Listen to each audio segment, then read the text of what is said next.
Hello Tamers, Rusmero here, and today we're going to be opening the brand new starter decks for the Digimon Card Game, Giga Green, Mugen Black and Venom Violet. I've also got one promo pack that I received for buying two starter decks, but we'll be opening this at the end. Let's start with Giga Green. So the only thing you'll find inside the box is this stack of cards. We're starting off with the brand new Digitama, Motimon. As inheritable, during your turn, if this Digimon is level 6 or higher, it gets plus 1 KDP. Pretty good for green, considering that green specializes in turbo evolution, allowing you to easily access your level 6 powerful Digimon, which is what you want to do. But it can be a bit situational in some cases, so Minomon might be a better choice, which gives you plus 1 KDP as long as you're attacking another Digimon, which goes very well with like the mechanic of resting the opponent's Digimon, destroying them and piercing. Of course, we've got 4 copies of the Digitama, followed by Floramon. Finally, another obscure retro Digimon that I have been waiting for so long. So glad to finally see her in the game with such a nice looking artwork. And if I'm not wrong, that should be her ultimate stage, Blossomon, in the background as well. You can kind of see one of the eyes over there. So she's one of those rookies that costs 1 to evolve, but in exchange she only costs 2 to play. So it's a very good option for like just building more Digimon on your field, playing a rookie directly from your hand to get more attackers the next turn. 4 copies of that, followed by the brand new Tentomon for this deck.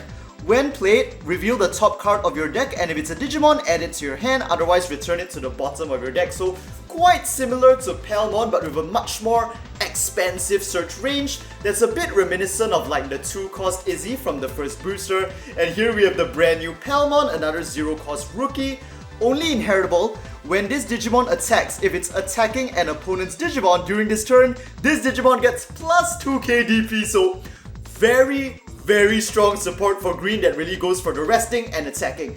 And not only that, this plus 2 KDP lasts the turn, not just the battle. So if you play like Dimension Scissors and have a Digimon that will like stand multiple times and attack the opponent's rested Digimon multiple times, it'll keep on gaining power with every single attack, and that is really sick.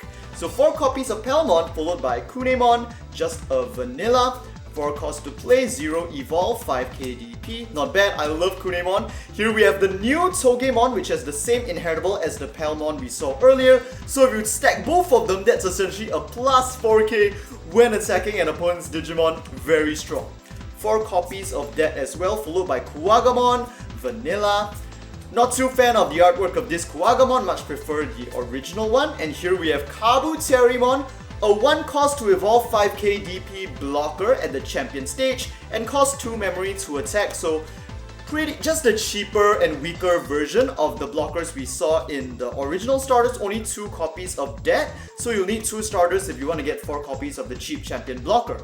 Okuamon, ultimate vanilla, 4 copies I presume, followed by the new Lilymon. When evolved into, reveal the top 5 cards of your deck. Search for 1 level 6 or higher Digimon from among them, add it to your hand, and return the remaining cards to the bottom of your deck, any order. So this is just, well, the natural next phase of the Palmon and Togemon we got in the very first booster, which were both searchers for the next evolution stage of Digimon as well. 4 copies of the new Lilymon, and here we have the almighty HerculesKabuterimon, the new prince, in rare, and this is a super strong card. It gives as inheritable, during your turn once per turn, when this Digimon defeats an opponent's Digimon in battle, discard the top card of your opponent's security. Discard! So this is even better than piercing, because by discarding security, it's not a check, so any security effects of the card won't even activate, and there's no chance of you being destroyed by a security Digimon that's stronger than your attacker as well. So this is such an insane support card for green, just adding on to the damage, increasing the potential of piercing. And of course, we're only getting like 2 copies in that. You'll need another deck if you want to get a full set of 4. Here we have a new Rosemon in rare. When evolved, choose one of your opponent's Digimon, and until the end of your opponent's next turn, it can neither block nor attack. So a pretty defensive card. Of course, you can use it offensively in some situations, stunning the opponent's blocker in order to deal the final blow, but I don't think it's that great in the current meta and environment, so I think I'd probably not be using this card too much. I honestly kind of like the original Rosemon a bit more. 2 copies of deck, and now we have the SR for the booster, HerculesKabuterimon with DigiBurst. So of course first it has Piercing, and then it has main, DigiBurst 2, rest 1 of your opponent's Digimon. Very nice. So basically, if you manage to raise it all the way up from Motimon, you basically have 2 flower cannons that can go off anytime. Very strong, and goes perfectly well with the piercing that it has as well. 2 copies of that. Next we have a brand new 2-cost Izzy. During your turn, when an opponent's Digimon is rested, you can rest this Tamer for memory +1. I don't think I need to go through the security effect. Very strong, good synergy with this deck as a whole. Here we have a Chiku Bang Bang, Togemon's attack, I'm not sure what the English name is.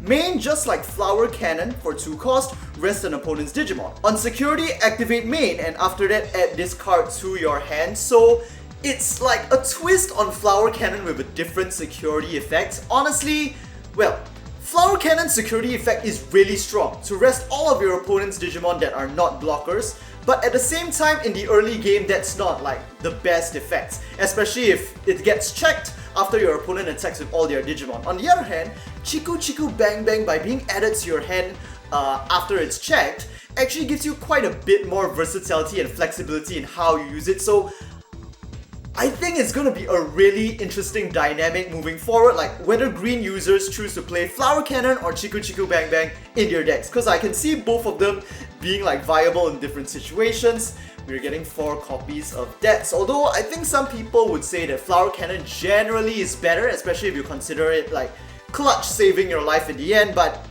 I kind of like the possibilities of Chiku Bang Bang.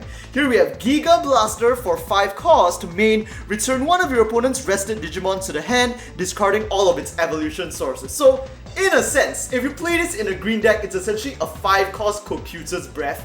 And this is really what we've been waiting for, because honestly, nobody plays Terror's Cluster, which is 7 cost, the same effect but returning the opponent's Digimon to the bottom of the deck, which I mean, we don't really need that. Returning it to the hand is strong enough for removal, and on security, activate main, very strong.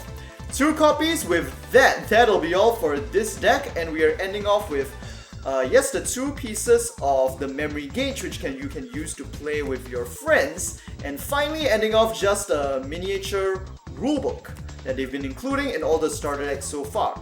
And with that, that'll be all for Giga Green. See you guys in Mugen Black.